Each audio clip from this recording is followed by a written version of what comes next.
Living with an invisible disability is soul-crushing, but it empowers me to make a change. I am autistic. Growing up with autism in London was hard because travelling on buses in London, trains, delays, things not running to a schedule all caused me severe uncomfort and distress. Before my diagnosis, I struggled to make friends, I felt isolated and had difficulty forming bonds with other people. Add to that the confusion as to why nobody else was like me, and not having a diagnosis until I was 30, it led to a pretty confusing childhood and teenage experience.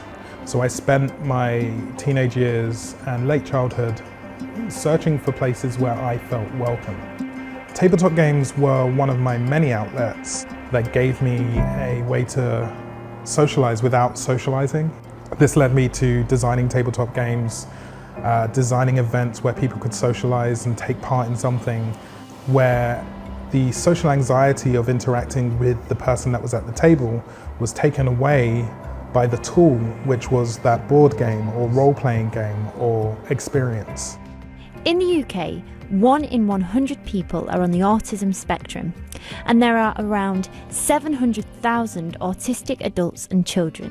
One of the things I highly recommend is if you feel like you are autistic or certain things you identify with, is to just go and get a diagnosis for yourself, because it will change the way you develop and interact with the world. It did for me.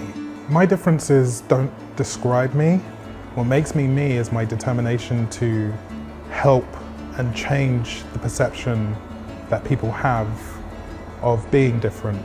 Whether you're a minority of a minority, the easiest thing to start your road to feeling accepted is to discover what it is about yourself that makes you different and come to terms with it. Autism isn't who you are. Autism is an aspect of your personality that you learn to understand and incorporate into your everyday life.